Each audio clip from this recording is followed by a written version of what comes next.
ভারত এবং অস্ট্রেলিয়ার চতুর্থ টেস্টের ফলাফল কি হবে সেটা নির্ধারণ করে দেন একজন বাংলাদেশি। ঠিকই শুনেছেন, একজন বাংলাদেশি ব্যক্তির একটি সিদ্ধান্তে পাল্টে গেল ম্যাচের মোড়, হারতে হলো ভারতকে।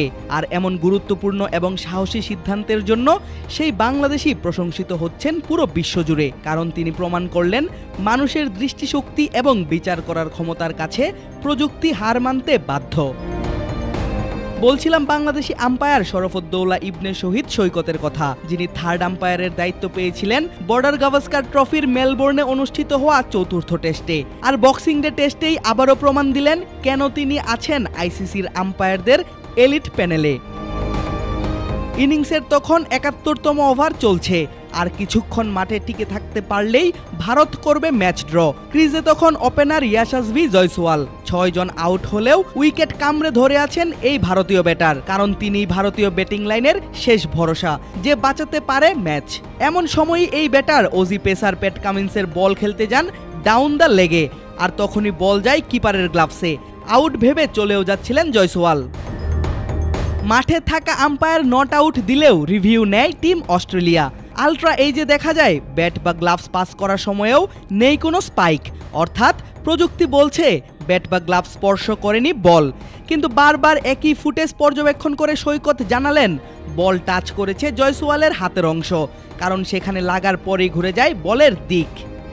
বছর শেষের খুশি নগদে হবে বেশি। নগদ পেমেন্টে নির্দিষ্ট ক্যাটাগরির কেনাকাটায় ৩০০ টাকা পর্যন্ত ক্যাশব্যাক।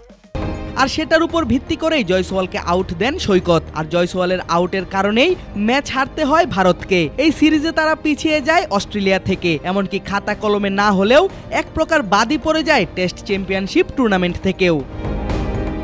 এমন সিদ্ধান্তের কারণে সৈকত প্রশংসায় ভাসতে থাকেন সবার। উপস্থিত রিকি পন্টিং বলেন, এটা নিশ্চিতভাবেই গ্লাভ স্পর্শ করেছে। আমি এটা তখনই নিশ্চিত হয়েছিলাম যখন জয়সওয়াল ক্রিজ ছেড়ে হাঁটা শুরু করলো ডাগআউটের দিকে, কিন্তু আমার কাছে প্রমাণ ছিল না। বলের ডিফ্লেকশনটা থার্ড আম্পায়ারের নজর এড়ায়নি, তিনি ভিডিওটা সেখানেই থামিয়ে তা প্রমাণ করেন। সৈকতকে প্রশংসায় ভাসান সাবেক অস্ট্রেলিয়ান কিংবদন্তি আম্পায়ার সাইমন টাওফেলো। বলেন, দিন শেষে থার্ড আম্পায়ারের সিদ্ধান্তটাই সঠিক। প্রযুক্তি প্রোটোকল অনুযায়ী আমাদের একটি রিডান্ডেন্সি হায়ারার্কি হয়েছে। যখন আম্পায়ার স্পষ্টভাবে ব্যাট থেকে বলের গতিপথের পরিবর্তন দেখেন, তখন অতিরিক্ত প্রযুক্তি ব্যবহারের প্রয়োজন নেই। এই স্পষ্ট ডিফ্লেকশনই যথেষ্ট প্রমাণ। যদিও কিছুটা আক্ষেপের সুর ছিল ভারতীয় অধিনায়ক রোহিত শর্মার কণ্ঠে। ম্যাচ শেষে এই ব্যাটার জানান, এটি স্নিকতে এজ দেখায়নি, কিন্তু খালি চোখে একটি ডিফ্লেকশন ছিল। সমস্ত ন্যায্যতার মধ্যে মনে হচ্ছে বল গ্লাভ স্পর্শ করেছে, কিন্তু প্রায়শই আমরা সিদ্ধান্তের ভুল দিকে পড়ে যাই। সিরিজের পঞ্চম এবং শেষ ম্যাচে ভারত এবং অস্ট্রেলিয়া মুখোমুখি হবে ৩ জানুয়ারি, আর খেলা অনুষ্ঠিত হবে সিডনিতে। ভারত টেস্ট চ্যাম্পিয়নশিপ খেলবে কিনা তার জন্য তাকিয়ে থাকতে হবে শ্রীলঙ্কা এবং অস্ট্রেলিয়ার টেস্ট সিরিজের দিকে। আদিব আশরাফ, ক্রিক ফ্রেঞ্জি।